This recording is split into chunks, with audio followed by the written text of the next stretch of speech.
민간건설공사의 안전관리 강화의 출발선은 앞에서 계속 그 발표하신 분들이 결론을 이미 도출하신 바와 같이 품질 규정을 잘못 적용하고 있다. 품질 규정을 현실화하고 품질 영역을 전문가들을 좀 활용하게 되면 이런 것들을 쉽게 보다 용이하게 또 현실적으로 우리가 개선할 수 있다. 이런 얘기입니다. 그걸 가지고 말씀을 드리겠습니다. 품질 확보는 발주자 책임사항입니다. 누가 뭐라고 해도 건설공사를 계획하고 그것을 그런 그 시설을 설치하는 사람은 발주자이고 이 발주자가 시설을 안전에 대한 것, 품질 관리에 대한 개념을 가져야만 안전한 공사가 될 수 있다. 이런 원론적인 얘기가 되겠죠. 그런데 시공자는 자꾸 시공자에게 우리는 미루고 있는데 시공자는 계약서에 따라서 그것도 계약서에 있는 사항도 최소 한도로 또 최소 비용으로 하려는 것이 만국 공통의 우리 인류 공통의 어떤 개념 아닐까 이렇게 생각이 됩니다. 그래서 이것을 앞에서 잠깐 우리 품질관리계획, 품질시험계획의 도입 과정과 그리고 또 시행의 문제점을 말씀을 하셨는데 이 품질관리계획을 지금 법체계에서 자꾸 시공자에게 미루고 있는데 이것은 말이 안 된다. 당근 발주자 책임인 것이지 어떻게 설계도서나 설계도서를 발주자가 마련하게 돼 있는데 그것을 시공계약자한테 덮어 씌우는 것은 잘못된 것이다. 이런 얘기고요. 그래서 품질 담당자를 또 두고 있고 품질 그 담당자한테 각종 그 공사 관리 전반에 대한 내용들, 특히 ISO에 규정되어 있는 그 품질 요건들이 우리가 항목으로 나눠보면 과거에 우리 저기에서 건설기술관리법에 규정되어 있던 26개 품질관리 항목이 공사 전반에 관한 품질관리 항목이 이제 ISO 2015를 적용하면서 지금 37개로 늘어났습니다. 더 많은 사항들, 각종 공사 관리 전반에 대한 내용들을 전부 품질에다가 몰아놓고서 그것을 품질 담당자를 몇 사람 배치를 하게 돼 있는데 그 사람들한테 몽창 업무를 담당하라 이렇게 뒤집어 씌우고 있는데 그거는 절대 아니다. 무슨 품질 담당자가 신도 아니고 그래서 이거는 품질 경영의 기초는 품질 시스템에 따라서 공사 참여자 모두가 역할을 분담하는 것이다. 이것을 좀 명확하게 알아야 되겠다 이런 얘기고요. 그다음에 품질 검사, 품질 시스템을 조금 전에도 우리 품질재단 우리 김창수 교수님 말씀하셨지만 이거를 갖다가 품질 시스템, 품질 관리 비용을 적정 비용을 당시에 가장 최소로 따져도 2% 공사비의 2% 정도다. 내가 사실은 저희가 조사한 바에 따르면은 원자력 쪽은 8% 품질관리 비용이 8% 정도로 추정되고요. 공사 규모에 따라서 해외 공사에서는 20%까지 이렇게 도달하는 게 품질 비용인데 그것을 아깝게 생각하고 비용은 이것은 발주한테 지우면 안 된다고 생각하는 그 사고방식 자체가 틀려먹었다. 이런 얘기입니다. 그래서 비용 보상이 없는 품질 확보는 허구다. 이런 얘기고요. 그래서 해외 공사나 원전 공사 이거 다른 작업자, 다른 회사가 하는 게 아닙니다. 똑같은 회사, 똑같은 사람들이 가서 일을 하는데 거기서는 왜 사고가 없냐 이거죠. 외국인들이 많아요. 외국인 노동자, 근로자들, 외국인 직원들은 해외 공사가 훨씬 많죠. 우리 해외 공사 수주에서 갈 때 관리 직원 몇 명 나가지 않습니다. 프렌트 공사건, 토건 공사건 대부분이 해외 직원들, 그다음에 해외에서 모집한 사람들, 방글라데시에서 방글라데시 사람이라든가 동남아 혹은 동구 값싼 인력들 다 우리 갖다 쓰고 있는데도 왜 거기서는 그러면 우리 이런 사고가 엄청난 사고가 일어나지 않느냐? 이것에 대해서 좀 생각을 해야 된다 이런 얘기고요. 그래서 품질 보증 계약을 우리가 품질 보증 계약의 수준으로 삼풍 백화점 성수대교 사건 이후로 해외 품질 계약 그런 표준을 우리 건설 법책에다 도입을 했으면 그걸 지켜야 될 거 아니냐 그런 얘기입니다. 그거는 우리가 해외공사에서 바로 접했던 것처럼 공사 입찰부터 시작을 해가지고 입찰에도 소고장 면접하지만 또 품질 책임자들 QA 매니저라든가 QS 매니저라든가 QC 매니저라든가 이런 사람들 소고장하고 똑같은 등급으로 해서 면담하고 거기서 점수 주고 그렇게 평가를 한다. 또 입찰 끝나도 공사 시작부터 준비부터 시작해서 전부 품질이 아니면은 품질이 풀어나가지 않으면 공사를 진행할 수 없게끔 이렇게 관리를 하고 있는 것이거든요. 그래서 QA, QC 또 그다음에 설계, 디자인 QA 매니저 이 설계도 마찬가지로 저기가 아니면 품질 쪽에서 풀지 않으면 되지가 않는다. 이게 바로 해외 시스템이다. 감리도 또 각종 공사 회의도 전부 다 품질로 시작을 해가지고 품질로 마무리 짓는 게 해외 방식이다. 우리나라 원자력 공사하고 똑같다. 공정관리도 품질, 기성 지급도 전부 품질. 이게 하나하나가 품질 확인을 하지 않으면 지급이 될 수 없게끔 이렇게 운영하고 있는 게 바로 해외 방식이다. 왜 우리는 그걸 못하느냐? 그런 얘기입니다.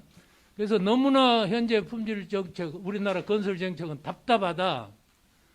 이걸 뻔히 자기들이 발표를 하고 있다 이거죠. 국토부에서 2018년 기준으로 해서 발표를 한 것을 보면은 소규모 공사 54%, 민간공사 77%가 각종 중대재해로 해서 사망자가 발생한 그런 공사 비율이다 이거죠. 그래서 인명손실이 전부 이런 데서 민간공사에서 대부분 일어나고 있는데 엉뚱하게 다른 처방들 하고 있어가지고 이런 것을 계속 되게 만들고 있는 그거는 건설 정책이 크게 잘못된 것이다.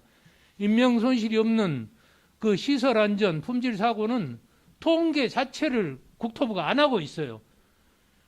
저기에서 이 사망 사고 이거 집계 전부 어디서 온 거냐?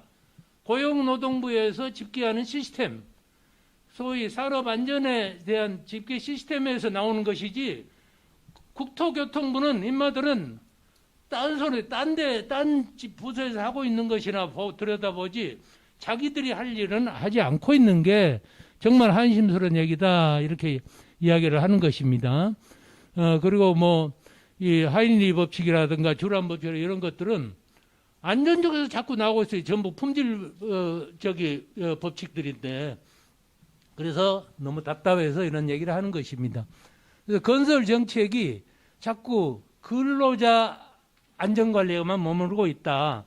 소위 산업안전, 특히 근로자 안전, 종업원 안전, 여기에다가 매몰돼 가지고 시설물 설치 목적 자체, 또 나중에 사용자의 안전, 요것에 대한 그런 근본적인 안전 문제, 소위 시설 안전이라고 부르는 걸, 그것에 대해서는 너무 생각들 않고 있다.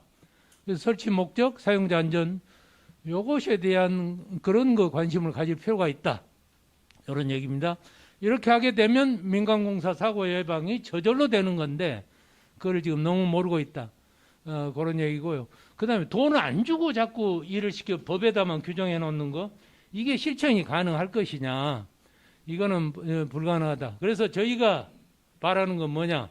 국토부는 자꾸 건설 품질기술이라고 품질기술자를 지정만 해놓고, 규정만 해놓고, 제대로 돈을 안 주고 있어요.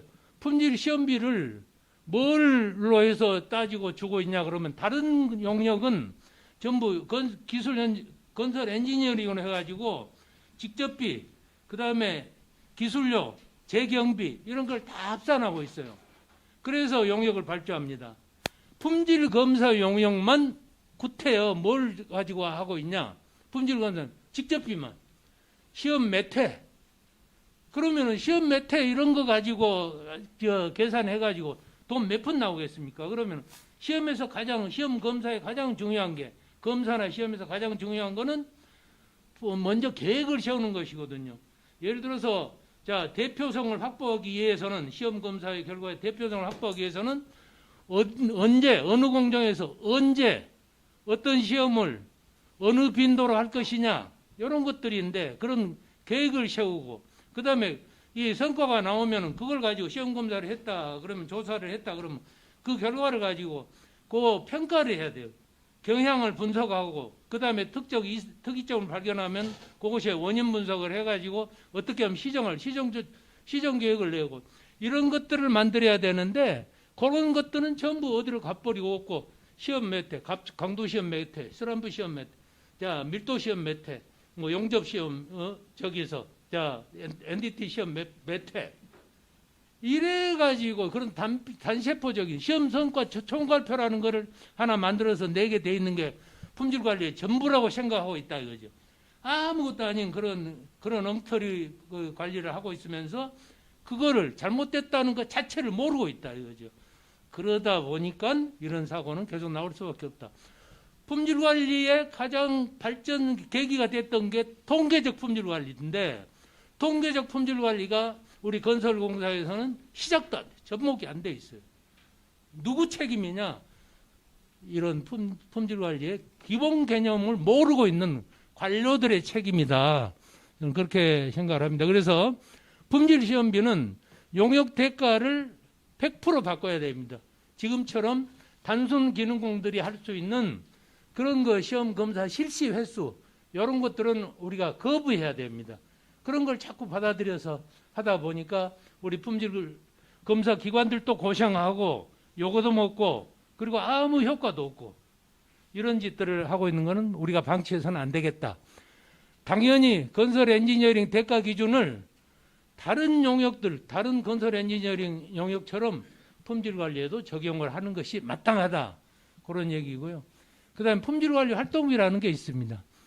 이 시험 검사가 품질 관리의 전부가 아니고 수많은 품질 활동들이 거기에 합해져야 되는데, 각종 말하자면 품질 조사, 아까 시방서도 말씀하셨는데 그런 공사 시방서에 세부 실시를 하려고 그러면 그런 내용도 작업 규정들을 다 만들고 그렇게 해야 되는데, 그런 것들 용역비를 얼마를 주게 되냐 들여다보면 한심스럽다.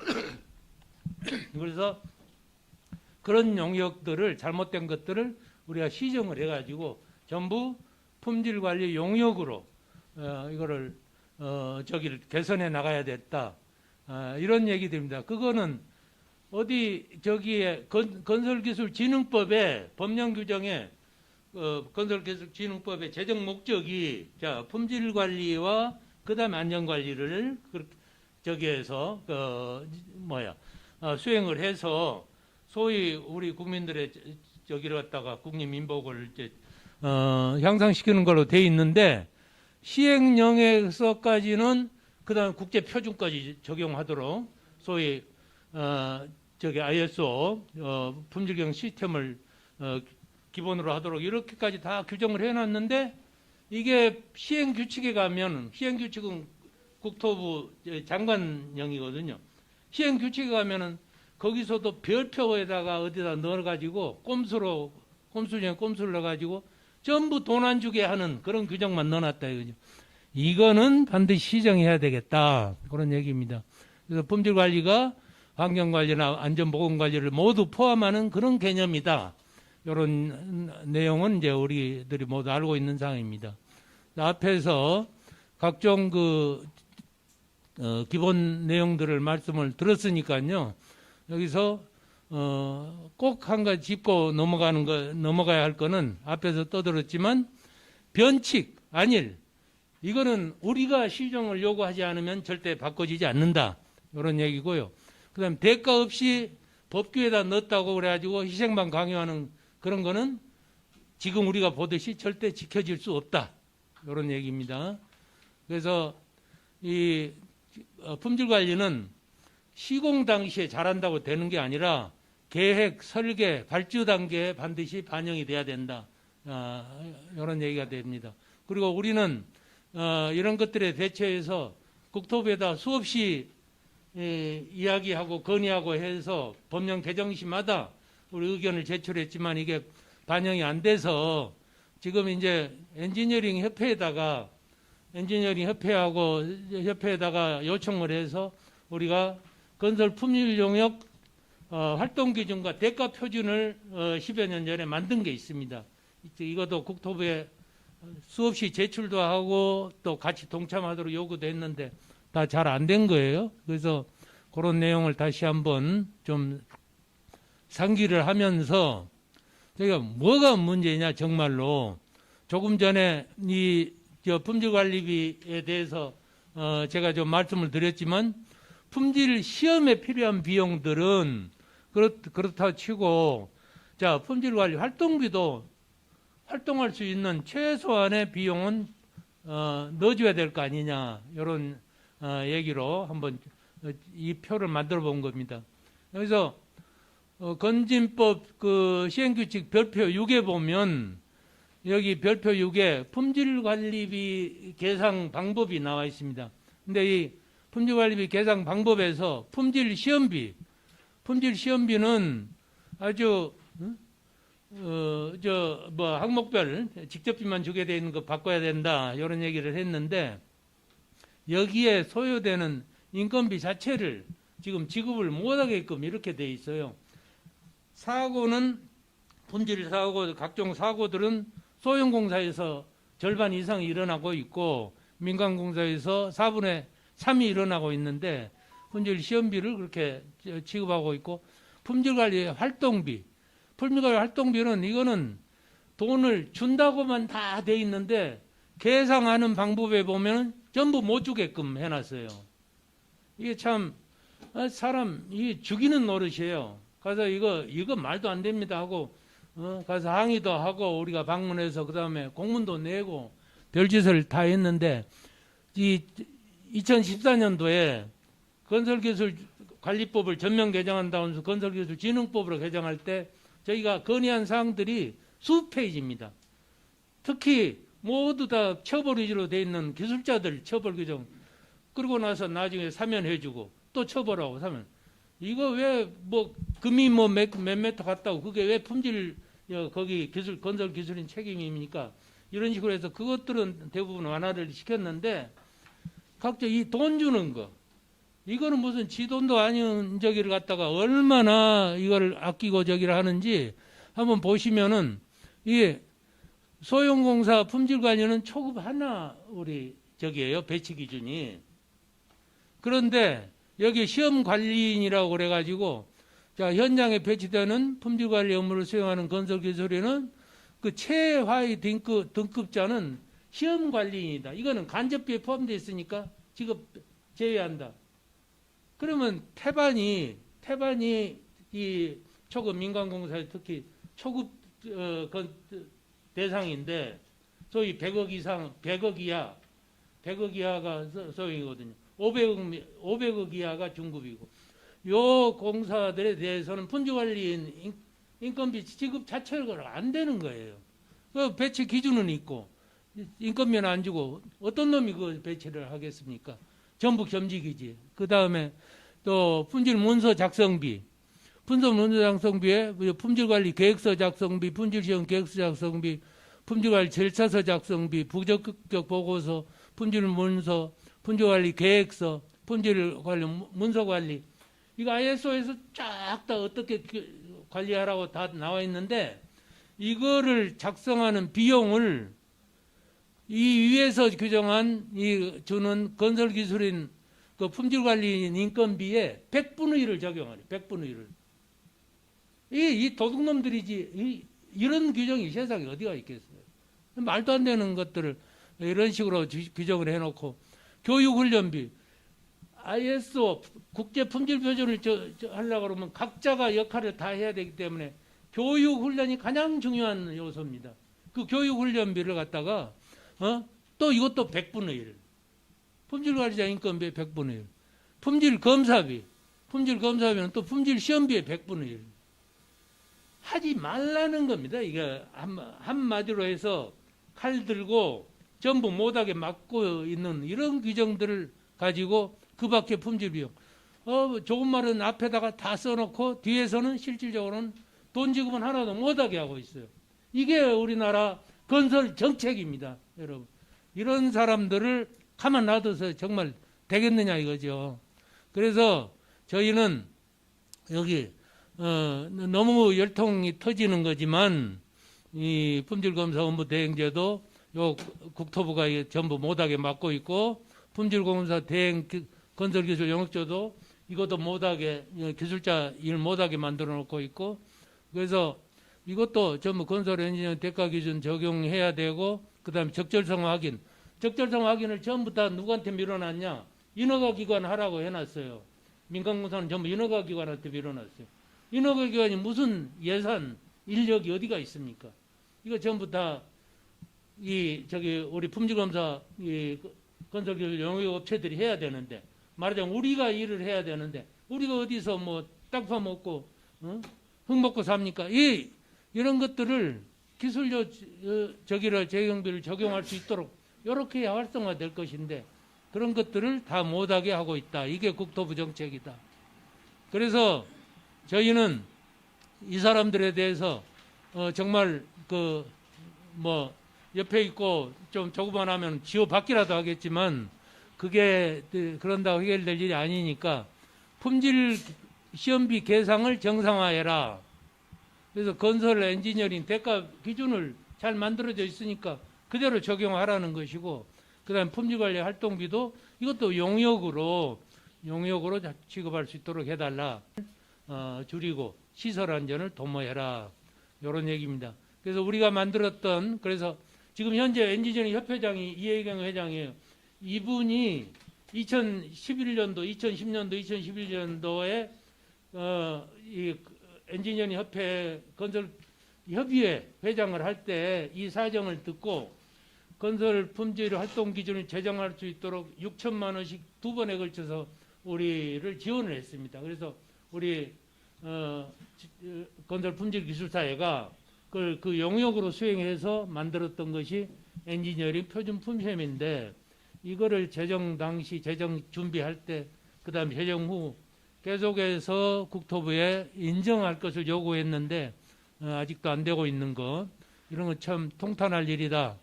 그래서 여기에 보면은 이 건축공사를 예를 들자면 시공 단계에서 3천억 이상일 때, 특급 품질관리 대상 공사일 때 1.58%, 그 다음에 500억 기준으로 해가지고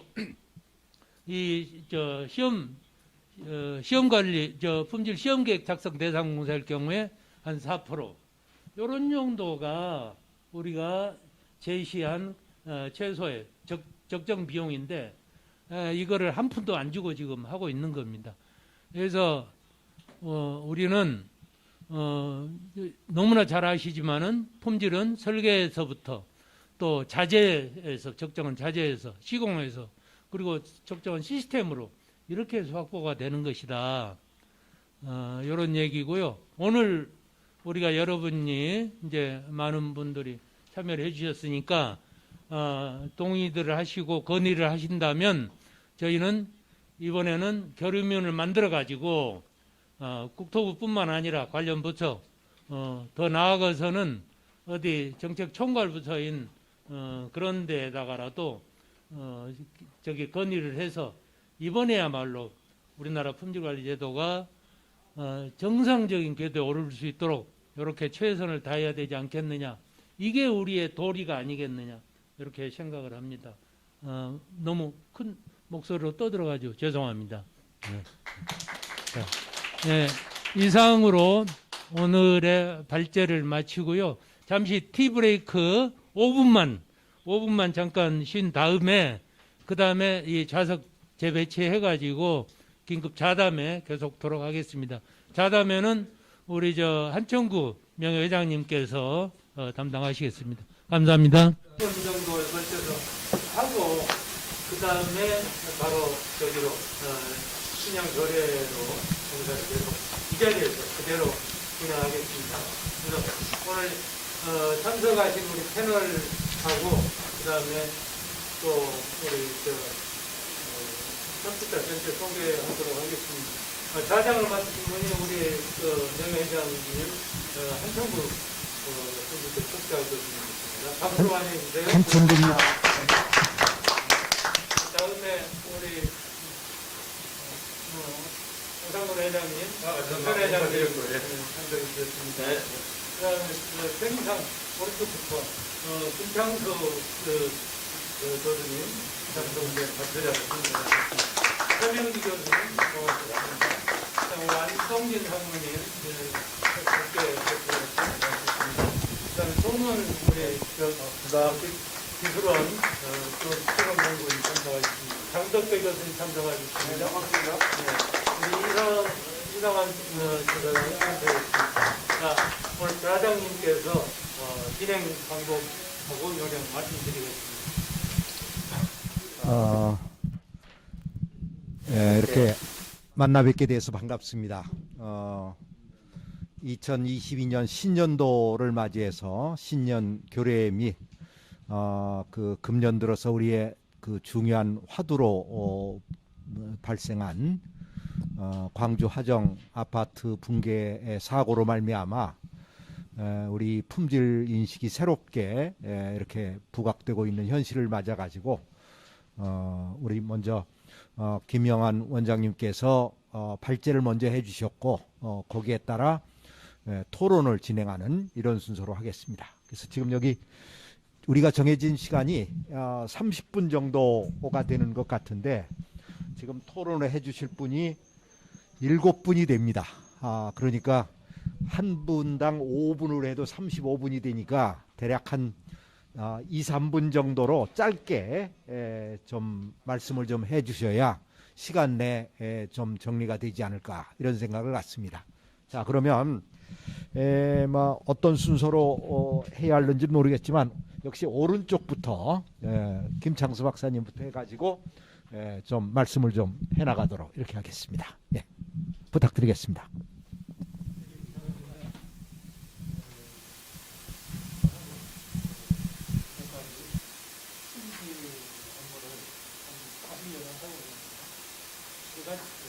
가장 우선 우리가 가정해야 될 부분은 시공 품질 시스템이라고 봅니다. 재료 품질에 대해서는 몇 가지 결코 문제적인 게 없는데 이거 건설 사고가 나 원인을 보면 대부분 기술이 살려 기술이 필요한데 그중에 이제 가장 더 많이 발생되는 부분이 콘크리트 구조물인데 콘크리트 구조물의 품질에 원인을 보면 센스 부분에서 발생이 되거든요. 누수라든가, 붕괴라든가, 이런 게 원인으로 센스인데, 그 센스가 콘트락션 센스하고, 그다음에 콘트락션 원인의 가장 두 가지 원인 중에 두 가지가 있다고 보는데, 콘트락션 센스를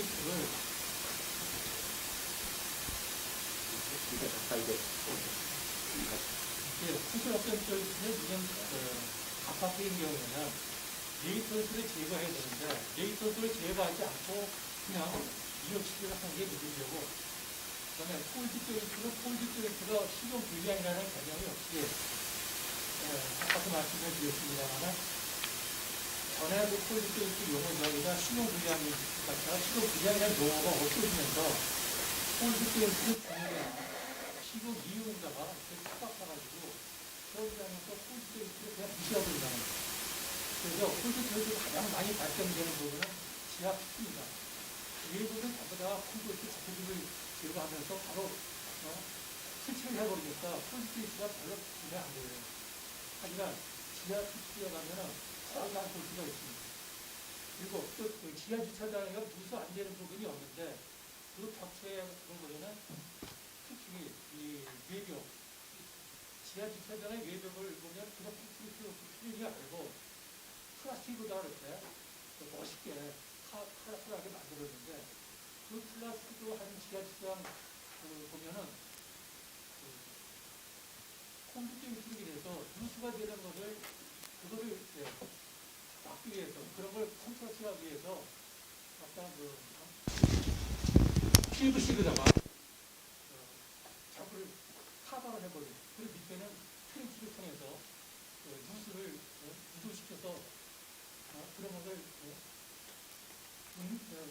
유니크한 그런 시공 현장에 아주 많은데 그런 것이 절대로 지금 문제로다가 제기가 안 되는 그래서 저는 그것은 시공 품질의 검사를 제대로 해야 이런 콘크리트에 대한 그 품질을 확보할 수 있다. 이렇게 계속 제안을 합니다. 고맙습니다. 예, 예. 매우 중요한 말씀을 해주셨는데 시공 품질과 관련해서 저 부분에 품질을 강조해 주셨습니다. 다음 최명기 교수님 말씀해 주시죠. 예, 대한민국 산업연구원 교수단의 최명기입니다. 앞에서 잠깐 이제 토론도 하고요. 잠깐 이제 원장님께서 발제를 해주셨는데 기본적으로 이번 강주 화정동 붕괴 사고 같은 경우에는 결국 이제 품질을 지키지 않아서 발생했던 사고다 이렇게 이제 저는 이제 탄압을 하고 싶고요. 그렇다고 보면 이제 왜 과연 현장에서 실제 그 품질 관리자도 있었을 거고요. 관리자가 아마 3명이 있었거든요, 거기가. 그리고 실제 이제 감리도 있었는데 왜 이런 사건이 발생했겠느냐를 한번 생각을 해봤어요. 그럼 이제 첫 번째는 이 관련된 그 건설 기술인들이 어떤 지식 습득에 대한 어떤 그런 부족들, 그러니까 지식이 부족해서 발생했을 가능성도 있는데 실제 그분들 같은 경우는 상당히 현장 경력이 보통 10년에서 20년이 되셨었던 아마 그런 분들이에요. 그러면 그걸 몰랐을 거냐? 그건 아니라는 거죠. 단지 그분들이 그런 어떤 행위를 할 수 없는 그런 어떤 외적인 환경 조건이 있지 않겠느냐. 회사 내부 시스템들 또는 감리 시스템 상에서 실제 품질 기술자로서 실제 제 능력을 발휘할 수 없었던 그런 아마 환경이 조성이 현재 돼서 그런 아마 사고가 발생한 것이다라고 생각을 하고요. 그래서 이제 이분들이 그런 어떤 역할을 할 수 있는 그런 현재 외적 환경 조성이 좀 돼야 된다. 아까 원장님께서 잠깐 이야기하셨던 것처럼 어떤 품질 어떤 관리 비용에 대해서 어떤 대가 부분들 그리고 실제 거기에 대해서 이분들이 갖다가 어떤 확실한 어떤 직업 유지도 가지시면서 본인들의 이제 어떤 그 역할을 충실하셔야 되는데 네, 그런 부분이 좀 미흡했던 걸로 보여지고요. 그리고 이제 또 하나가 실제 이제 감리가 굉장히 역할이 중요하죠. 이런 부분에 있어서. 그런데 이제 감리 역할은 좀 전에 제가 발표하면서 말씀드렸던 것처럼 공정관리부터 시작을 해서 안전이나 품질까지 전부 다 이걸 관할을 하셔야 되다 보니까 실제 안전이나 품질 쪽에 대해서는 상대적으로 미흡하고 공정을 우선시하는 이런 문제가 있거든요. 이제. 그래서 실제 이번 기회에 이 감리제도 개선에 대해서도 어떤 품질이라든지 안전에 대해서 전문적으로 할 수 있는 이런 현재 어떤 감리제도도 한번 생각해 볼 수 있겠다 이렇게 저는 생각합니다. 이상입니다. 예, 매우 중요한 말씀해 주셨습니다.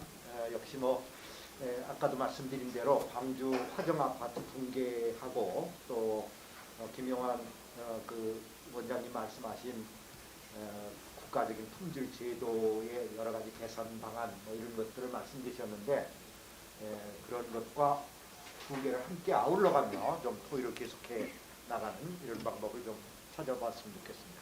자, 다음에는 안동진 상무님 부탁드리겠습니다. 예, 안동진입니다. 저는 지금까지 건설 현장에서 31년 동안 근무를 하고 작년에 현장 소장 마치고 왔습니다. 현장 소장은 현장 대리 내 프로젝트 끝내고 이쪽 품질 조직으로 들어왔는데요. 현업에서 계속 일을 하면서 느꼈던 그런 품질 관리자의 품질 기술 안전 사고가 왜 발생하는지 개선 방안에 대해서 말씀드리겠습니다. 일단 현장 품질 관리자들이 거의 모든 현장에서 겸직을 하고 있습니다. 그래서 유명무실한 품질 관리자 현진법상 다 이게 위법사항을 현장에서 다 하고 있고요. 현장에서 품질 관리란 시험 관리밖에 안 하고 있습니다. 그게 가장 큰 문제가 되겠고요. 그래서 이 겸직 금지와 그리고 역할에 대한 재정립 이게 계속 몇십 년 동안 얘기된 거지만 지켜지고 있지 않습니다. 그거에 대해서 점검하고 과감한 그런 과태료라든가 처벌이 좀 일단 있어야 될 것 같고요. 그다음에 공사 중에 홀드 포인트가 전혀 관리가 되고 있지 않습니다. 광주 사건이라든가 모든 일어나는 붕괴 사고의 홀드 포인트가 다 있거든요. 구조 점검이라든가 깽품이든 모든 추락 사고든 모든 홀드 포인트가 있는데 그 홀드 포인트에 대한 관리가 전혀 이루어지고 있지 않다. 그래서 자체 인스펙션 실시해서 이 의무로 해서 포인트 관리를 해야 되겠다 말씀드리고, 그리고 아까 품질 관리자가 지금 대단히 많이 부족합니다. 구하려고 해도 구할 수도 없고 전부 다 현장에서 계약직으로 채용을 하고 있기 때문에 품질 관리가 현장에서는 되고 있지 않습니다. 그래서 이런 안전관리자처럼 양성도 하고 정규직으로 다 의무적으로 정규직으로 채용하면서 이 확보를 해야지 현장에서 품질 관리가 제대로 될 수 있다고 생각이 되고요. 그리고 건설사업관리 용역 주체가 거의 시행사가 대부분입니다. 광주도 마찬가지. 현대산업개발과 같은 계열사에서 시행사에서 건설사업관리에 대한 그런 용역 관리를 하고 있기 때문에 이렇게 독립성 있게 이렇게 감리를 할 수가 없는 상황입니다. 그래서 이런 지자체 추천으로 지자체가 관리를 해야 되지 않나 그런 생각을 하고 있습니다. 그리고 세 번째 감리단장의 자질 문제인데요. 감리단장이 제가 지금까지 현장을 한 22개 현장을 해봤지만 시공을 정확히 알고 있는 감리단장은 만나본 적이 없습니다. 단 한 번도.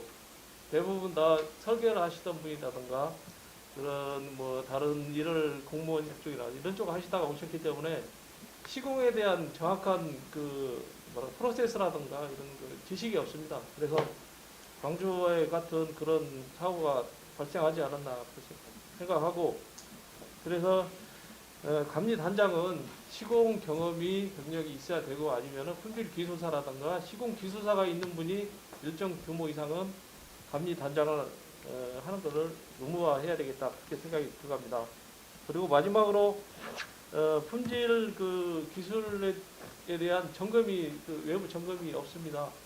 안전관리 같은 경우는 매월 전문기관에서 정기 안전 점검을 하고 있는데 품질에 관해서는 정기 품질 점검을 하는 기관이 한 번도 없고 법적으로도 되어 있지 않습니다. 그러다 보니까 현장에서는 전혀 품질 관리가 외부 제3자 서드파티가 되고 있지 않는 상황입니다. 그래서 우리나라의 품질 기술로 인한 안전사고를 예방하기 위해서는 외부 품질 전문가가 현장을 정기적으로 체크를 해야 된다고 생각합니다. 이상입니다. 고맙습니다. 역시 현장의 소장님을 오래 하신 분답게 안동진 상무님께서 현장에 필요한 여러 가지 말씀을 많이 해주신 것 같습니다. 자, 시간 관계상 자꾸 계속 넘어갈 수밖에 없습니다. 자, 오 교수님 혹시 말씀 해주실까요? 예, 오늘 발제를 하여 주시고 또 토론까지 해주시는데요. 저희가 저는 오늘 본 내용도 중요합니다만 앞으로 그럼 이런 문제들을 어떻게 해결하는데 우리가 같이 노력할 거냐라고 하는 것이 좀 더 중요할 것 같습니다. 물론 나중에 우리 원로분들이라든가 또 실질적인 개선을 위한 노력은 무엇이 있겠느냐라고 했을 때 이번에야말로 우리가 품질 기술사들이 조금 제 목소리를 한번 내보면서 자기의 영역을 한번 펼쳐보겠다는 제 목소리가 아니라 국민의 생명과 또 우리 국가 기반 자산, 또 민간 자산의 안전 확보, 여러 가지 국민 생명 경시주의를 좀 탈파하는 그런 모든 점에서 건설 분야에서 이게 안전은 결국 품질에 의해서 확보된다. 아까도 말씀 나왔습니다만 우리가 산업안전보건법상에서는 기술안전보다 물론 거기도 기술안전 부분이 있긴 있죠. 그러나 주로 노동자, 노무자, 근로자의 안전을 중심으로 한 법제도 체계로 되어 있는 것 같고 또 건설기술진흥법은 시설안전, 기술안전 쪽에서 접근을 하는데 우리나라에서는 안전 문제다 하면은 전부 고용노동부가 주관을 하다 보니까 기술안전 부분은 오늘 논의하신 것처럼 그런 문제점이 나타나고 있습니다. 그래서 저희 품질기술사에서 관련 외부 단체나 기관들과 함께 이러한 문제들을 해소할 수 있도록 적극적으로 건의하는 또 같이 한번 토론하고 논의하는 그런 시간들을 많이 가짐으로써 법제도 개선에 한번 노력을 해보도록 하겠습니다. 고맙습니다. 역시 회장님이 어느 때 이런 일이 일어나느냐 이런 것도 매우 중요한데 오상근 회장님 때 어떻게 보면 이런 안전사고도 있고 이런 일에서 우리 품질 기술사의 위상을 올리는 좋은 계기가 되었지 않았나 싶은데 회장님의 분발을 기대해 보는 바입니다. 다음 송은 박사님. 예, 반갑습니다. 먼저 이 자리에 불러주셔서 감사드리고요. 저는 주로 이제 그 건설 재료를 개발하거나 연구를 진행을 하는 그런 업무를 하고 있습니다. 한 20년 정도 진행을 하고 있고요. 그리고 그 품질기술사회와도 인연을 맺은 게 예전에 그 철강협회에서 발주한 그 불량 강제에 관한 것들이 일단은 첫 번째 이슈였던 것 같습니다. 근데 그 당시에도 이슈가 됐던 내용들이 결국은 현장 생산품인데 그 모태가 되는 것들은 중국에서 들어오는 강제를 이제 국내에서 가공을 하면서 이제 국내산으로 바뀌는 그런 문제였고요. 그리고 또 하나가 밀시트 관리였고 그런 부분이었습니다. 근데 일단 재료적인 관점에서 보면 이게 그 이제 품질과 이제 그 밀접한 관계를 가지고 있는데 이게 그 건설공사 특성상 건설공사는 그 일단은 반제품이 많습니다. 뭐 레미콘도 반제품이고 그리고 재료가 실제로 현장에 적용되는 게 결국은 반제품인 형태의 원재료 그러니까 뭐 다른 제조와는 전혀 다르게 처음부터 그 공장에서 생산이 이루어져서 품질이 확보되는 것이 아니라 결국은 건설 현장에서 그 건설 기술자들이 노력을 통해서 그 반제품인 원재료를 가져와서 완제품인 건축물로 이렇게 건축물이나 아니면 시설물로 이렇게 돼야 되는데 그 과정에서 그 품질 관리 계획이라든가 이런 것들이 당연시 이루어져야 됨에도 불구하고 뭐 오늘 잠깐 얘기를 들어보니까 제가 한 7, 8년 전에 그 김영환 그 저희 원장님과 얘기했던 내용들이 아직도 반영이 되고 있지 않은 데 대해서 일단은 그 뭐 품질 관련된 일을 하고 있는 사람으로서 굉장히 안타깝게 생각을 하고 있고요. 또 회장님께서 말씀하신 뭐 이번 이 기회를 통해서 품질 관리 계획이라든가 그리고 이것들이 시공 품질에 이루어지는 과정들에 대해서 그 건설 품질 기술사들이 좀 한 목소리를 내야 되지 않을까라고 생각을 하고 있습니다. 네, 이상입니다. 고맙습니다. 좋은 말씀 잘 들었고요. 다음 장덕배 교수님으로 넘어가겠습니다. 네, 대단히 반갑습니다. 동양미래대학교 건축과의 장덕배입니다. 저는 그 앞에서 발제자분이나 또 토론하신 분이 거의 대부분 말씀하셨기 때문에 저는 기본에 충실하자 하는 말씀을 가지고 잠깐 말씀을 드리고자 합니다. 자, 우리나라 건설 기술자라든지 근로자 분들이 해외에서는 굉장히 우수하게 잘 하고 있는데 왜 인천공항이나 김포공항만 내리면 달라지는가?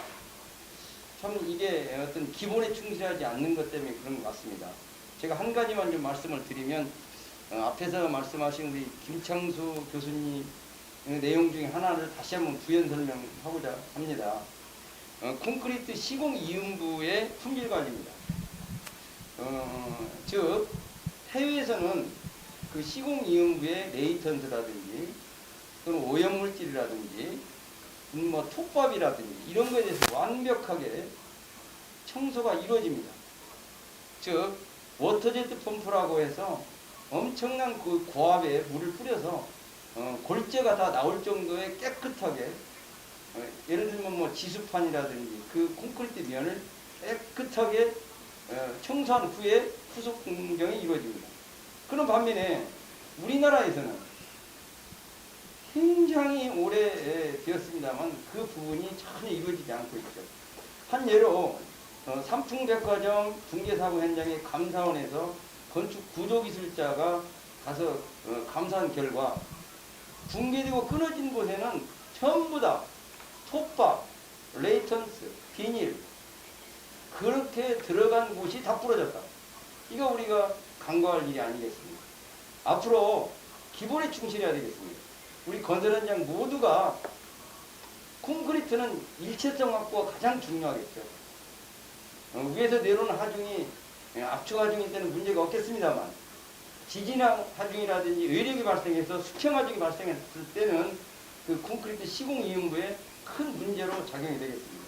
따라서 앞으로 우리 건설 현장에서는 기본에 충실해서 그 콘크리트 시공 이후에 일체성 확보를 위해서는 깨끗하게 청소하고 깨끗하게 제거한 다음에 후속 공정을 진행하는 그런 그 문화를 만들면 좋겠습니다. 감사합니다. 고맙습니다. 시간들을 아주 딱딱 잘들 지켜주셔가지고 그래도 여러분이 토론을 하시는데 큰 지장 없이 이렇게 진행하고 있습니다. 이상한 지사장님 다음 말씀 부탁드리겠습니다. 반갑습니다. 저도 방금 장 교수님께서 말씀하신 기본에 충실하다, 그런 뜻으로 간략하게 말씀드리겠습니다.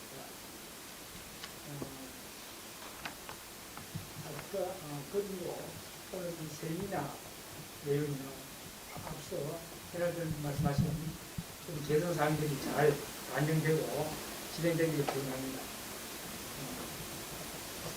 근데 이제 사실 이제 저는 좀 원자력 국내뿐만 아니라 해외하고 미국 코드를 사용하는 그런 그래서 품질 관리에 오래 해왔습니다. 특히 이제 원자력 공부에서는 말씀하신 대로 거의 완벽하게 품질 관리가 되는 듯 말씀하셨는데 사실 들여다보면은 완벽하기까지는 않습니다. 인명사고가 없긴 하지만 나름대로 이제 품질 관리에 의한 인명사고는 아니지만 안전사고에 인명사고가 있지만 품질 관리에 대한 문제는 그 나름대로 적당히 관리를 하지만은 나름대로 소소하게 발생하고 그 이제 보수공사를 실전에 하고 있습니다. 이거는 예로 사실은 이제 제가 초기 원자력 발전소 유해에 베이스메트를 탓을 하고 마지막에 자극을 대교도 높기 때문에 주로 야간에 공사를 하는데 속도가 날새도 콘크리트 탓을 하면서 대교도 탓을 좀 늦어지면서 절차서에 어긋나게 괜찮겠거니 하면서 아까 말씀드린 게 콘크리트 대신에 몰타르를 강도가 비슷하고 여건 비슷하니까 탓을 하면서 1m 두께를 그래서 그거를 공 떼어내고 오크 스탑을 3개월 이상 하고 지연됐는데 저는 이렇게 항상 기술자로서 우리가 입제 감정기 나라의 국시이라 그러면은 그 나라를 기술자로서 국시이다. 그런 생각까지 굉장히 자존심 상하는 그런 생각을 했습니다. 그래서 전반적으로 다른 이유도 있지만 저도 2년 내지 3년 장소 계획보다 준공이 지연되고 그다음에 2020년도에 4, 5기까지 준공하게 됐는데 나오긴 하면 원래 말초 내는데 준공됐고 그래서 저는 아까 말씀하신 돈 많은 개선 사항들 반영되기를 바라고 해외에서 10년 있다가 저는 들어와서 대형 인명사고가 나는 그런 품질관리 위기에 의한 사고가 났는데 삼풍백화점이나 성수대교 또는 대형 사고가 난 30년 이상이 됐습니다. 그리고 관련 기술들은 엄청나게 발달했는데 지금 이 시간까지 여전히 그런 이야기를 하고 있다는 게 참 한심하기 그지없습니다. 그래서 기본적으로 정책 위반자 설계, 시공, 품질 관리자 모두가 기술적 양심을 가지고 최선을 다해야 합니다. 어디든 마찬가지. 그리고 아까 김정은 회장님께서 말씀하신 품질 관리도 나름대로 충분히 반영돼서 모든 분야 해당 담당자들이 기술적 양심을 가지고 충분히 해야만 된다. 완벽한 적용을 나는 그런 생각입니다. 감사합니다. 네. 고맙습니다. 최선을 다해하고 품질관리 위반형 나왔던 그런 부분의 말씀이 비슷했습니다. 마지막으로 송명근 부사장님이 좀 늦게 나오셨는데 그 마이크 좀 이쪽으로 있습니까? 예예. 좀 한 말씀 부탁드리겠습니다. 안녕하세요. 성명근 박사입니다. 그럼 아까 이제 줌으로 권양 원장님이 절개하시는 품질 관리 계획하고 한 가지만 말씀드립니다.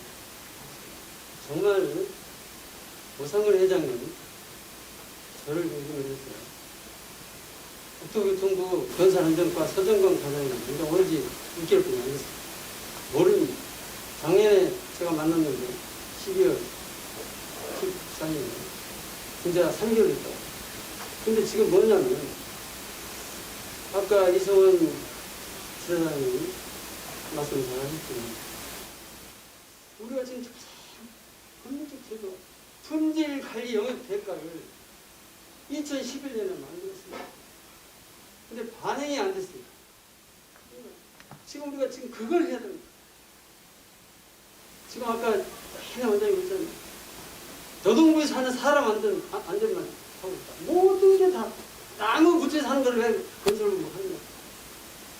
정말 더 이상 이야기하겠구나. 그래서 우리가 정말 오상근 회장님 교수님 때문에 하는 저는 국가철도공단에 있었지만 이미 영역업체를 빠져나왔기 때문에 제 말은 제가 품질협회 부회장을 맡고 있지만 5년 동안 문제가 심각하고 제 환자 예처가 필요 없고요. 지금 정말 아까 김영환 원장님이 정말 절규하시는 우리가 지금 예를 들어서 품질관리 적정성을 저 있을 때 했어요. 여기 이제 보면 젊은 이제 사장님 나오셨는데 어느 날 갑자기 없어졌어요. 그럼 제가 작년에 가서 국토부 적정성을 해라. 이것도 영역업체에 시켜라. 영역업체 기존을 만들어 달라. 그래 영역업체들이 활동을 어떤 말씀하시더라고요. 그러니까 우리가 정말 성공적으로 국토교통부에서 이제는 영역 대가를 현실에서 품질 관리를 제가 한마디 더 할게요. 어저께 저한테 이라크 바그다드에 있어요. 이라크 바그다드 중앙은행을 3년 동안 만수하고 저한테 왔어요. 저를 찾아왔어요. 그 국가철도공단의 이역한 부장입니다. 제가 품질 관리자가 몇 명이나 있어요. 정말로 품질 관리자가 원장님 12명이라고. 품질 관리자. 아까 우리 그 해에서 왜 내리면 인천공항 내리면 왜 우리가 못하는 거야? 중앙은행에 건축 중앙은행에 35층을 줬는데 500. 저 기록을 수치를 안 갖고 오는데 품질 관리자가 정말 품질 관리 열심히. 우리는 뭐예요? 세 명이잖아요. 그것도 아까 말한 초급자, 중급자. 그것도 제가 지난번에 김한영 국가철도공단 이사장한테 개인톡을 해가지고 국가철도공단에서 중대한 의무를 부과했습니다. 뭐냐? 품질 시험 기술사를 개최하도록 규정을 만들어 놓고 지금 2020년 종신제 시점에서 싹 시험 기술사 바꿔. 왜? 건설본부장이 시험 기술사 품질 없을 거예요. 아무도 몰라. 지금 규정을 바꿀 수가 없어. 왜? 바꾸면 자기 목이 나가니까. 규정을 안 바꿔놓고 실질적으로 운영은 시공기사를 개최. 저도 시공기사 있습니다. 제가 기술사를 4개 갖고 있어요. 하여튼 그런데 지금 중요한 것은 제가 오상근 회장님 교수님이십니다. 할 수 있습니다. 근데 저는 이미 어깨를 놓았습니다. 제 말을 안 먹혀요. 그러니까 그래도 국립대학교 교수님이시니까 어떻든 사정관이 저를 가르쳐야 됩니다. 아까 정 원장님 절개하면 저 몇 배 절개했어요. 정말 제대로 봤어요. 제가 막 입이 터지도록 제가 주문을 듣고 왔는데 이상한 마시겠다. 하여튼 감사합니다. 일단 나머지 말씀드리겠습니다. 네, 수고 많으셨습니다. 이제 패널 분들이 이제 전부 다 말씀해 주셨고 그러면 이제 또 발제자 분께서 또 답변도 하시고 토론을 원래 이렇게 진행을 하는 게 맞습니다만은 특별히 발제자 분에게 이렇게 답변을 요구할 만한 이런 토론 내용들이 없었던 것 같아요. 그래서 어쨌든 제가 이제 저 부족하지만 그 좌장을 맡아서 이렇게 진행을 하는데 어쨌든 좀 마무리를 지어야 할 것 같습니다. 그래서 부족하나마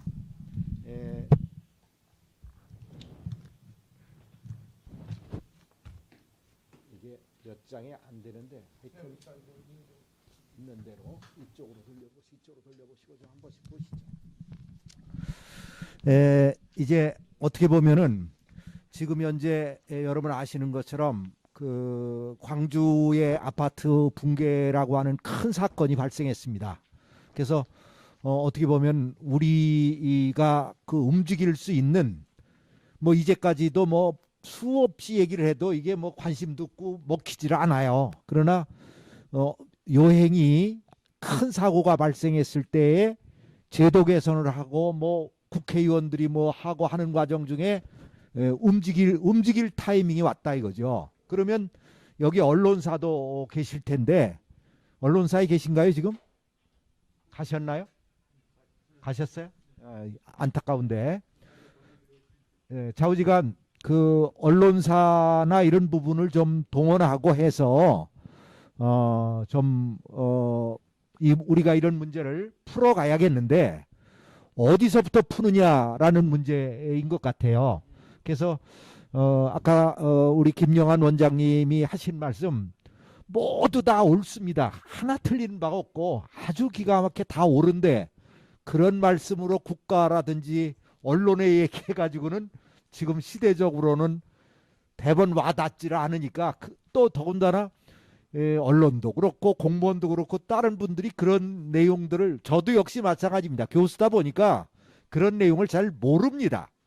그럼 모르는 사람에게 가르쳐가며 얘기해가지고는 어느 천년에 이렇게 되는 상황이 많기 때문에 어떻게 보면 현재 사고의 문제점을 품질기술사 입장에서 분명히 분석해보고 그것을 사회에 던져주면서 그러면서 우리가 앞으로 어떻게 해서 이런 사고를 막아가야 한다. 이렇게 정리하면 어떨까? 막 이런 생각을 가져봤습니다. 그래서 여기 좀 띄워봤으니까 또 여기 자료가 있으니까 같이 한번 보시죠. 나름대로 제 나름대로 광주 화정 아파트 사고를 이렇게 한번 정리해봤습니다. 그래서 제일 먼저 이게 좀 핀트가 잘 안 맞고 그러는데 됐습니다. 됐어. 그냥 두세요. 제일 먼저 그 작업중 환경입니다. 작업중 환경의 기상 조건이에요. 그래가지고 한서 그다음에 그 바람과 눈과 강풍 이런 그 자연 환경 조건이라는 게 있어요. 우리가 건설공사나 뭘 할 때는 자연 환경을 무시할 수가 없다 이거죠.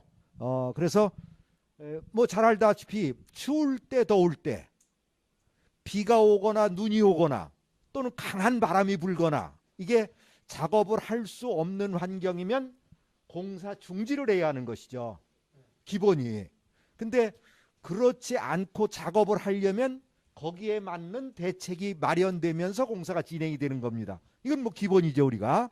그런데 광주 아파트에서 사고가 났을 당시의 환경 조건을 보면 영하의 날씨에 한중 콘크리트죠. 영하의 날씨에 눈이 오면서 그 다음에 나는 제일 문제가 뭐냐면 당시에 강풍이라는 거예요.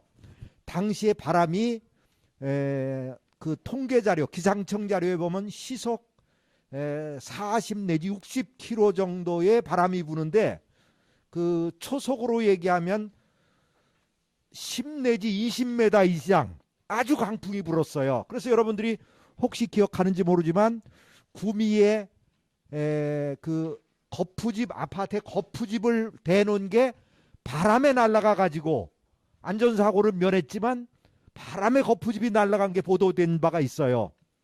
저 이해를 돕기 위해서 제가 말씀드리면 당시 사고 나는 날 남해안에서 그 동료들하고 골프를 쳤습니다. 똑바로 공을 치는데 오비로 날아갑니다. 이럴 정도로 강풍이 불었거든요.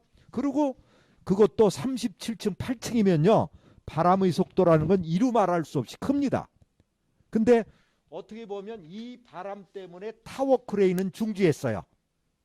당시에 그 타워 크레인이 작동이 안 하니까 더 큰 인명피해를 막았어요.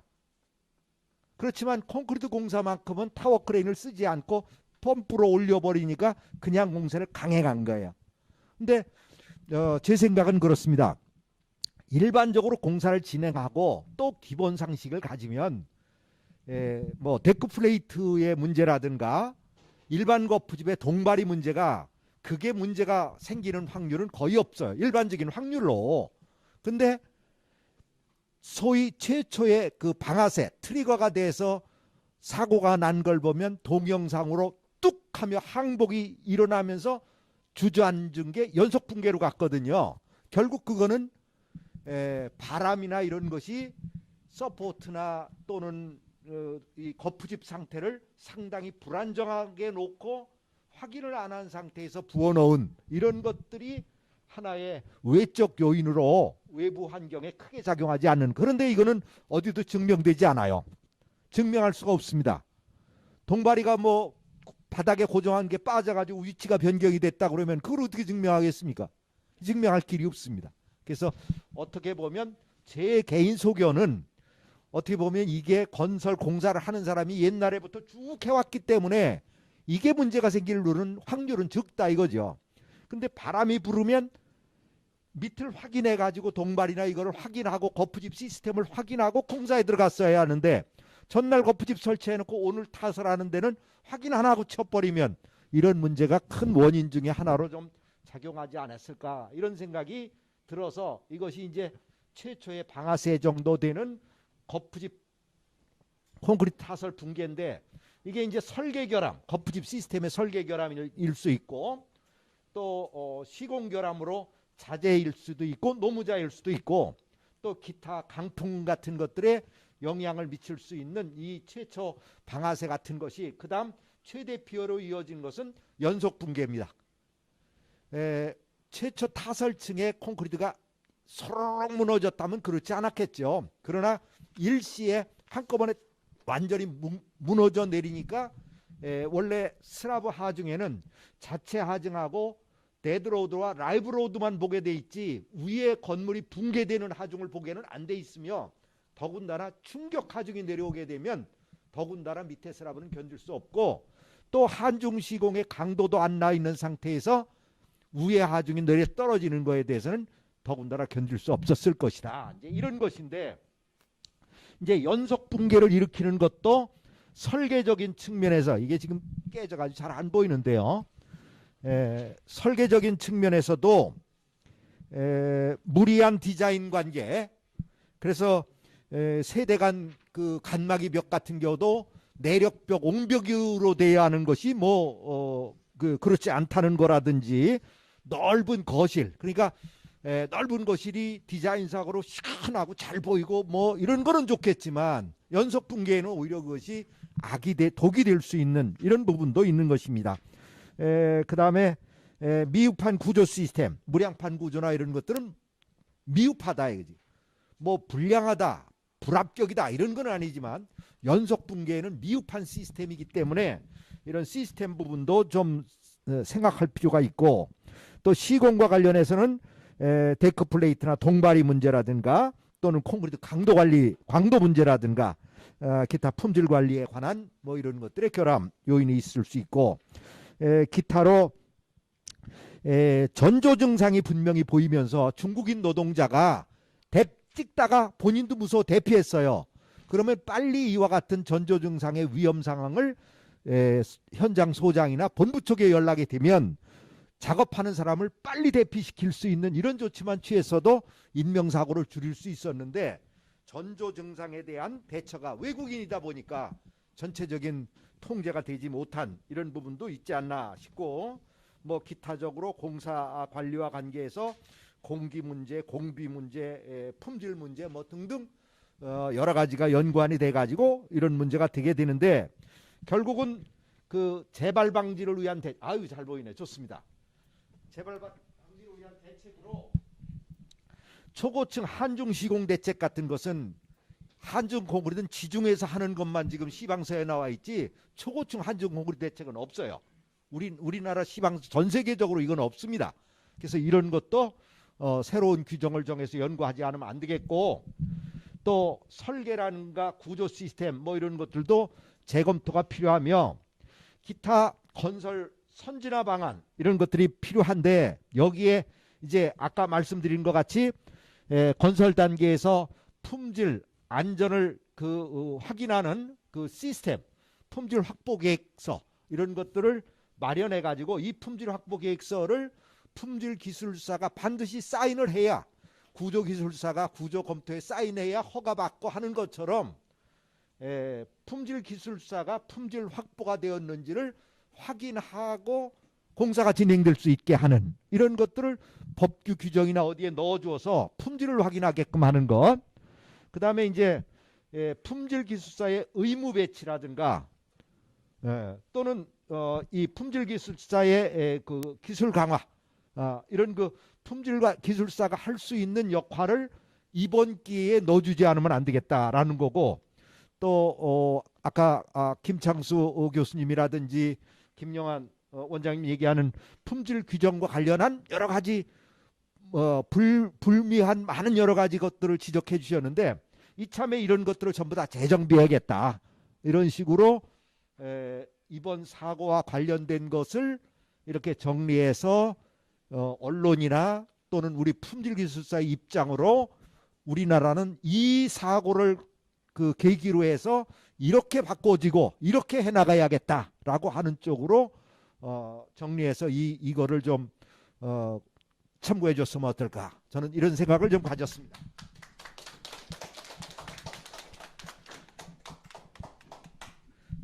시간이 그 뭐 거의 우리가 쓸 수 있는 시간이 아마 거의 마지막 같은데, 이제 발제자 분도 계시고 또 플로어에도 여러 분 계시니까 또 자유롭게 몇 말씀 더 나누면서 마무리를 지을까 합니다.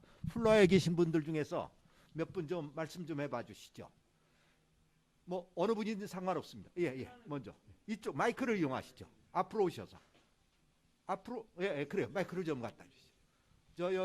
저 영상을 좀 찍고 그러는 것 같아요. 그러니까 좀 이 앞으로 좀 영상 앞으로 오시죠. 줌이 좋더라고요. 저 오면서 들으니까 아주 좋아요. 예. 반갑습니다. 저는 전전 회장이었던 백종원입니다. 인사드리고요. 오늘 저 많은 발표와 기술 이렇게 품질 이렇게 되어 있습니다. 품질 기술사의 모임이기 때문에 품질이 나오는 당연한 얘기예요. 그리고 저는 이제 이런 제안을 드리겠습니다. 오늘 이게 모아졌던 얘기가 십수년 전부터 있었던 얘기들이 모아진 건데, 또 십수년이 더 가지 않으려면 아주 좋은 강한 이걸 활용해야 된다고 봤어요. 지금 이제 대선이 20 며칠 남았습니다. 그렇기 때문에 단기적인 전략과 장기적인 전략을 해서 각 대선 주자들이 당을 가리지 말고요.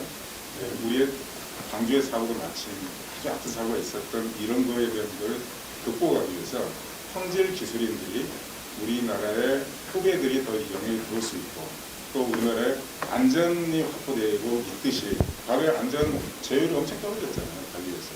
그렇게 품질에 대한 사고가 배제될 수 있도록 과거 선풍이나 이런 것들을 다 이제 떠올리면서 이번 기회에 대선 주자들 목에서 입을 통해서 품질에 대한 얘기가 나올 수 있도록 다른 제안을 했으면 하는 생각이고요.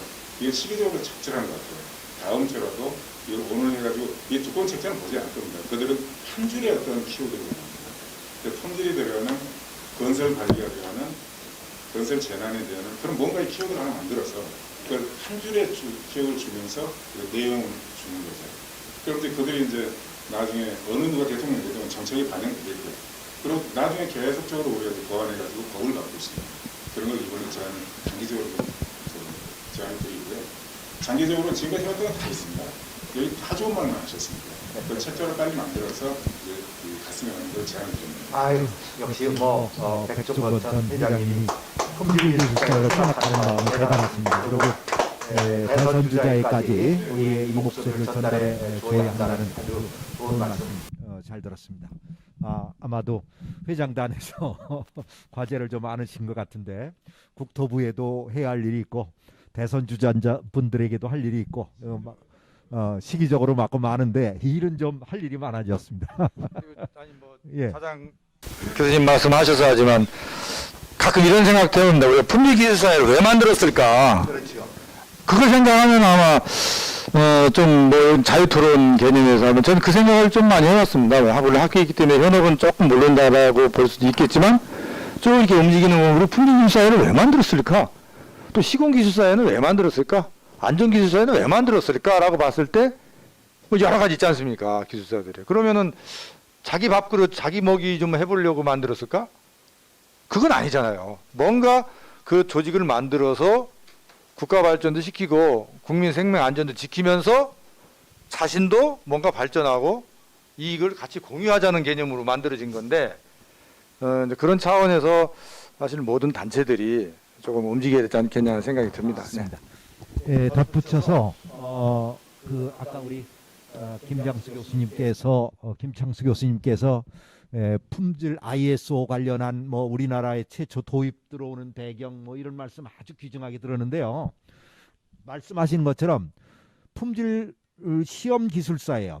우리는 품질 시험 기술사로 되어 있습니다. 건축 품질 시험 기술사, 토목 품질 시험 기술사.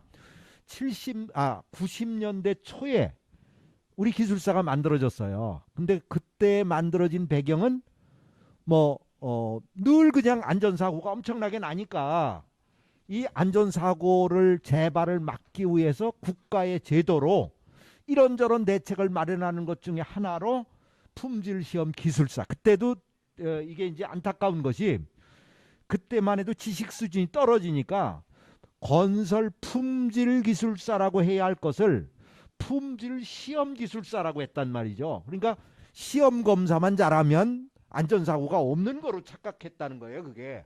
그러니까 어떻게 보면은 그와 같이 우리 기술사 제도가 만들어진 배경, 안전사고를 막는 방법으로 기술사를 활용하다 이런 건데, 그럼 그 이후 안전사고가 났을 때 품질시험 기술사를 활용토록 해달라는 건의를 했습니다마는 그때마다 대답이 온 건 뭐냐면 품질기술사 몇 명이 되는데 그 몇 명 가지고 이 문제를 해결할 수 있냐라는 식으로 안 된다라는 거로, 몇 명 안 된다는 거로 안 된다고 했다 이거예요. 근데 지금 현재는 전국적으로 수백 명이 지금 배출이 돼 가지고 엄청 많은 품질 기술사가 지금 배출돼 있거든요. 지금까지 90년대 초반부터 지금까지면 연수도 엄청나게 갔고 인원수도 그만큼 많이 배출되어 있는데, 어디 정말 구조기술사 사인이 있어야 허가 들어가듯이 품질기술사 사인이 있어야 될 만큼 품질을 강조하는 문구는 하나도 만들어진 게 없다. 그러니까 이런 부분도 역사적인 상황을 같이 넣어서 품질의 그 역사가 이렇게 정리되어 있지, 품질시험 기술사가 탄생 배경부터 이제까지의 이런 것들을 좀 정리해가지고 그러니까 어떻게 보면 현재 사건과 관련해서 스토리를 만들어가지고 이렇게 우리가 논문을 쓸 때 서론, 본론, 결론 가듯이 이렇게 쭉 정리를 해가지고 이렇게 좀 하도록 제안에 끌고 나가는 결과물로 가는 이런 단계가 필요하지 않나 싶은 생각이 듭니다. 역시 좋은 말씀 고맙습니다. 자, 또 플로어에서 하실 말씀 있습니까? 시간이 조금 늦어도 괜찮으시죠? 6시인데 예상 시간보다 조금 늦어집니다만. 많이 늦었어요. 그래요. 예. 뭐 한 말씀 좀 부탁드립니다. 마이크 좀. 예. 그 마이크 좀 부탁드립니다. 예. 이거요? 그래도.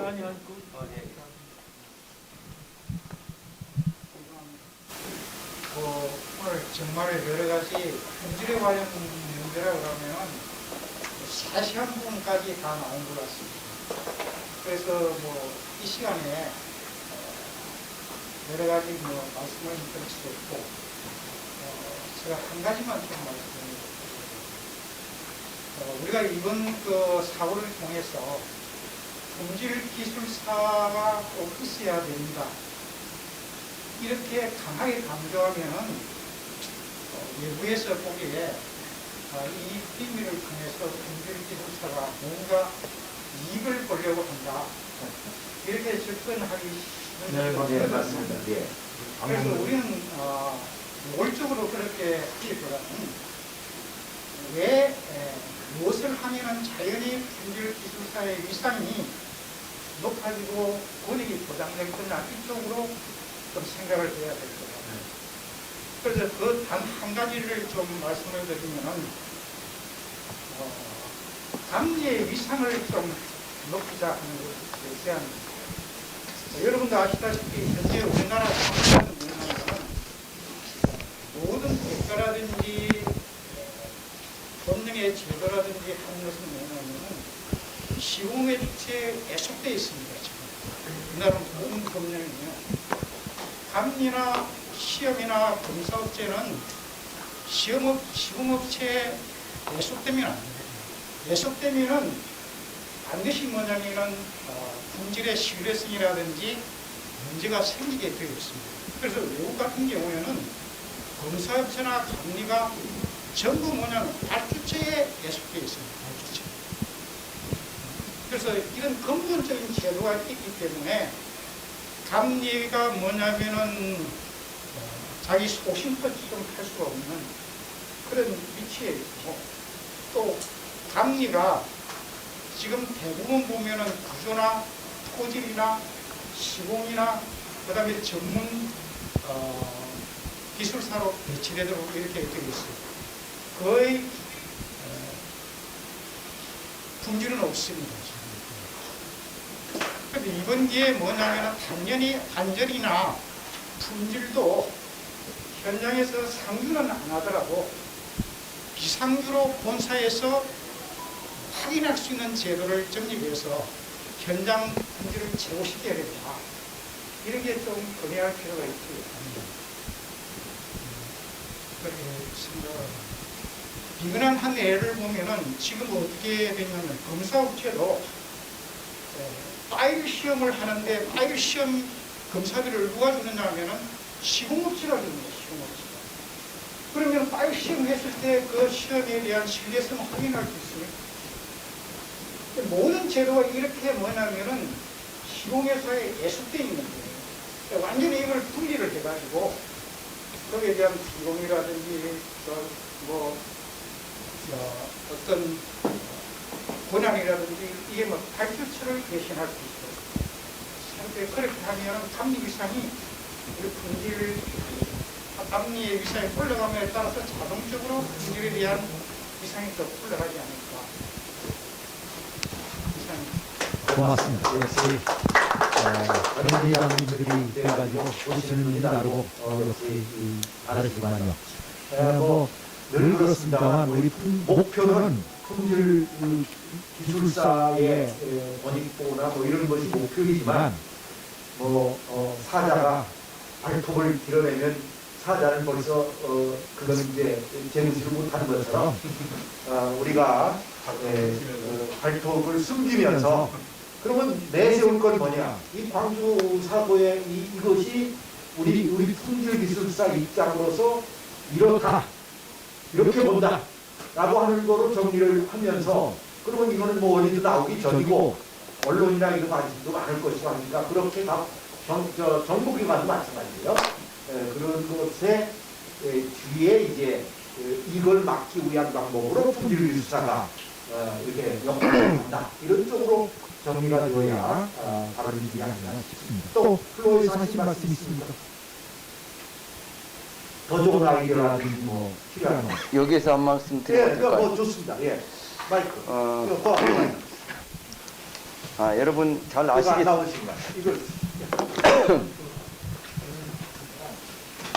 여러분 잘 아시겠습니다만은 지속적으로 이렇게 안전사고가 나다 보니까 우리 건설기술진흥법 101조-2에 보면, 그러니까 뭐 101조 또 75조 2 이것은 거기다 삽입한 거거든요. 뭐 101조에 3 이런 건 다 삽입한 건데,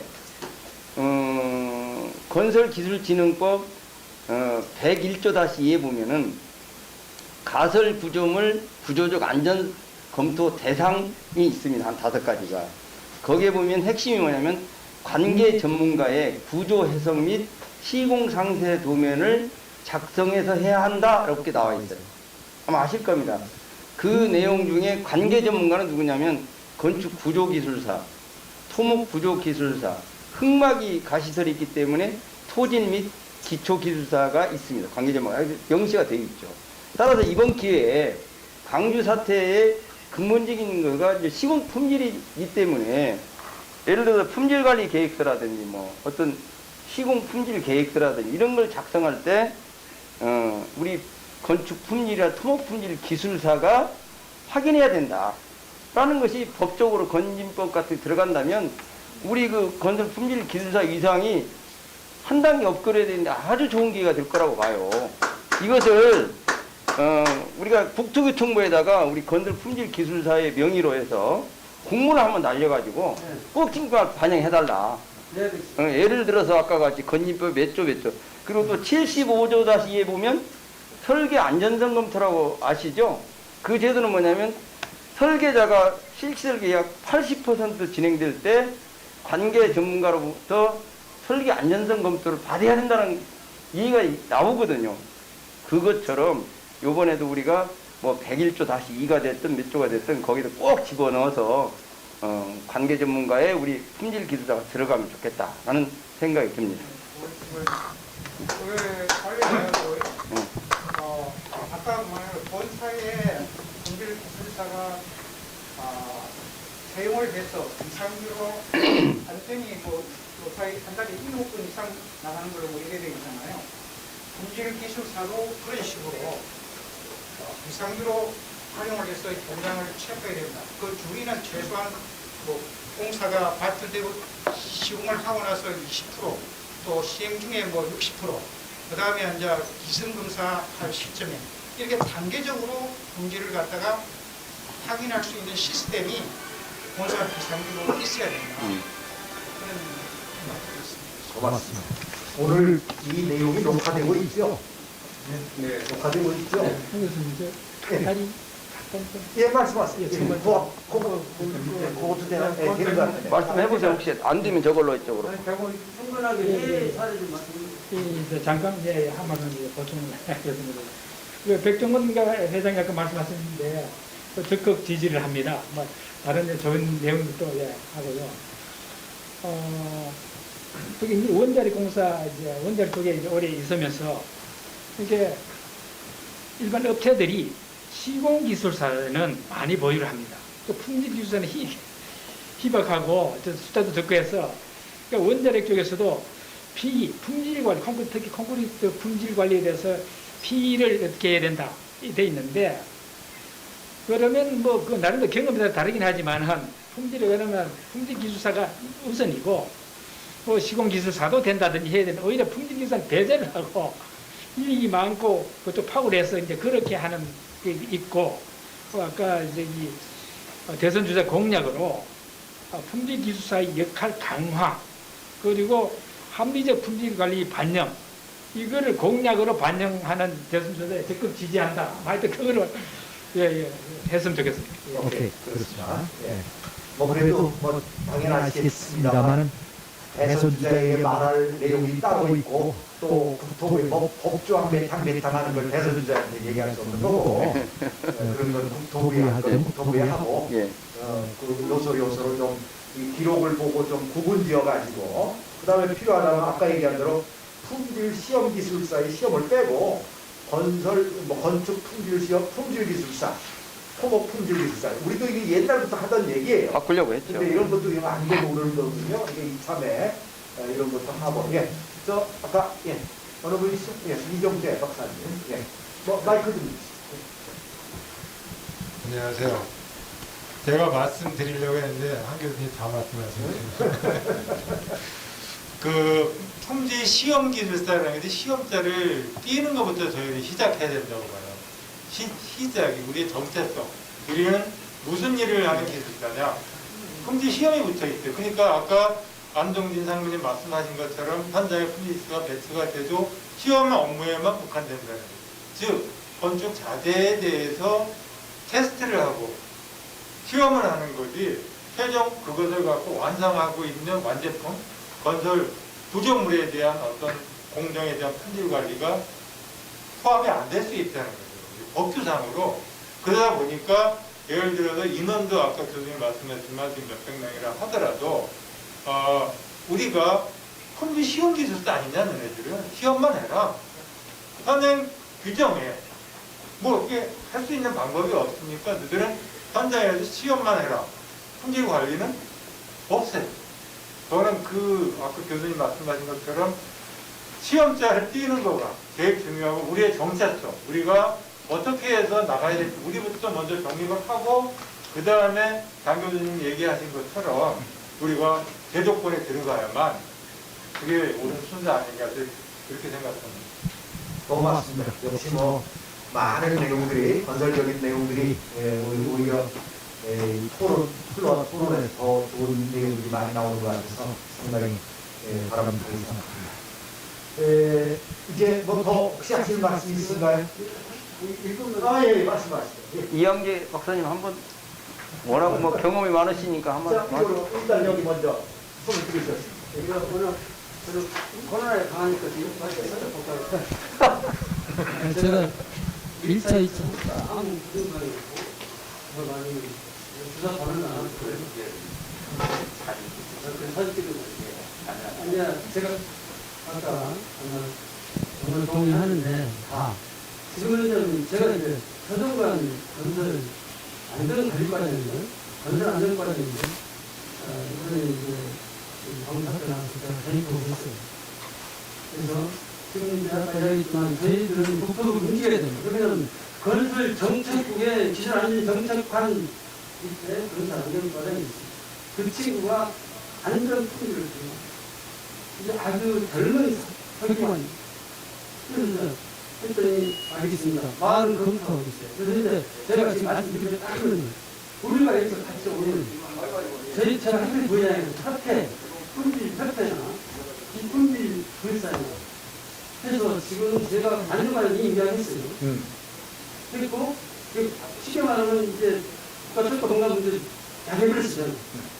감사하고 그리고 하면서 저도 제 경환 이사한테 어떻게 이야기하냐면 품질 기술사 제가 부회장입니다. 협회 부회장입니다. 협회 차원에서 이야기합니다. 저는 이산의 부사장입니다. 명함도 이산의 부사. 저는 불이익을 감사하고 이야기합니다. 그렇게 사진만 나왔다고 아주 검토하겠습니다 했는데 제가 이것은 이건 지금 아까 제 김영환장님 저 품질 시험비가 아니라 품질 영업 대가를 빼있어요. 아까 말씀하신 대로 이것도 아까 시험자 정말 문제가 있어요. 정말 이정태 박사님 너무 감사합니다. 시험자도 사실 나는 게 아닌데 시험자도 꽤 우리가 정리해야 되고 그것이 문제가 아니라 제가 일단은 건설 정책국 기술안전이 정책관 때 서정관한테 이미 이야기했어요. 우리가 품질 협회나 기술사를 검토하고 있으니까 이제 또 아까 철도공단이 뭐 건설 대상은 아니지만 그래도 올해 12주가 없었다. 대규모 2개월만 한 큰 거 있었습니다. 올해나 내년까지 보니까. 그래서 이제 지금 제가 이제 정말 죄송하게 한성도 우리 사장님께서 지금 이 분위기 이끌고 가서 제가 이야기를 꽂았으니까 기술사에서 하고 또 두 번째 마지막으로 지금 이제 후보자한테 아까 말씀드린 세상 보다지만 이런 사태가 다 품질 외국인은 35층에 품질 기술가만 12명을 배치하는데 어떻게 제가 그럴까요? 그 지금 집에 갔다고 다 인정하잖아요. 그렇듯이 근본적으로 품질을 뭔가 안 된다는 것을 여야를 떠나서 지금 이야기해도 틀림없이 못할 것 같습니다. 이상입니다. 자, 뭐 이영재 박사님 한 말씀. 워낙 경험이 뭐 풍부하신 분이라 한번. 들고 하시면 돼요. 마이크가 나와야 되니까 이쪽으로 조금 오셔서 얼굴도 나와야 돼요. 감히 뭐 제가 이 자리에서 말씀을 드리기 마이크 대신 어려운데 그냥 하셔도 돼요. 예. 어려운데 저는 제가 이제 공무원도 해봤고 그 다음에 이제 건설 시공사에서 있어봤고 그 다음에 감리도 한 10년을 해봤고 그 다음에 국책사업도 한 10년 이상 한번 해봤습니다. 프로젝트 주변도 가르치셨대서 많이 이해가지고 골고루 해봤는데 여러분들 오늘 좋은 얘기 다 나왔어요. 심지어 뭐 설계 시방서부터 감리서부터 뭐 비용의 문제, 어떤 제도의 문제에서부터 안 나온 게 없어요. 다 나왔어요. 근데 이제 제가 좀 큰일을 하면서 예를 들어서 안전관리 문제라든지 옛날에 이제 또 품질 IS 적용 입찰 문제라든지 이런 것도 다 적용되고 있는 것도 발주처에서 심지어 저는 어떤 걸 해봤냐면 제가 아세면서 발주처에서 현장에 쓰는 모든 콘크리트는 품질 기술사가 3개월 만에 품질 시험을 해서 데이터를 제출해야만 관리를 판단했고 5개 대비 검사를 제가 2차 선정을 한 적도 있었어요.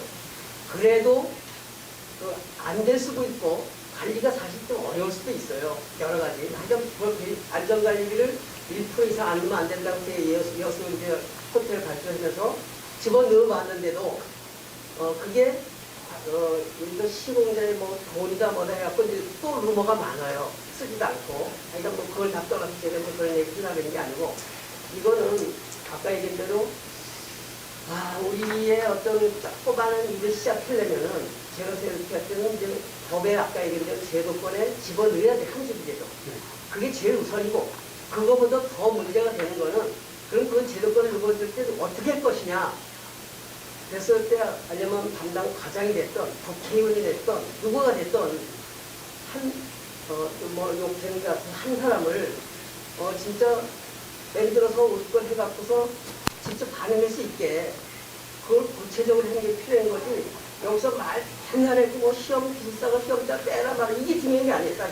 실제 해보면 주체 입장에서 뭐 해보면 그래서 그거를 한시대도 제도권 넣는데 아까 국토부의 안전과장 얘기 나오고 다 나왔는데 그 제도를 반영할 수 있는 그 사람을 있잖아요. 누가 아는 사람이 사실 알지 못하면 접촉이 잘 안 돼. 저도 거기 많이 가봤는데 다른 것 때문에 그런 식으로 그러니까 구체적으로 추진해서 한 주제로부터 시작을 해서 첫걸음이 시작돼야지. 이거 10년 내지 옛날에 영국 때까지 원장님하고 같이 저도 참여해서 만들어봤지만 아직도 못하고 있잖아요. 잘 고생해보셔도. 한총계사님 회장 때 저를 의원을 뽑아주고 제가 저거 참여해서 한 1년 동안 고생을 했는데 어떤 순간에 누구를 잡아서 할 것이냐 이거 있잖아요. 그거 굉장히 구체적으로 좀 더 회장단에서 논의가 됐으면 좋겠습니다. 네, 마치겠습니다. 예, 좋으신 말씀 고맙습니다. 혹시 또 하실 말씀 있으신가요? 윤기현 박사님 혹시 하실 말씀 좋은 말씀 다 나와서 그래요. 시간도 없죠. 자, 그러면 이제 마지막으로 총괄적으로 발제를 해주시고 오늘 토론회를 이렇게 만들게 해주신 김영환 원장님이 총괄로 한 말씀 마무리를 좀 드리면서 토론회를 마칠까 합니다. 마지막으로 답변 겸 말씀 겸 마무리를 좀 해주시죠. 마이크 거기 있습니다. 마이크.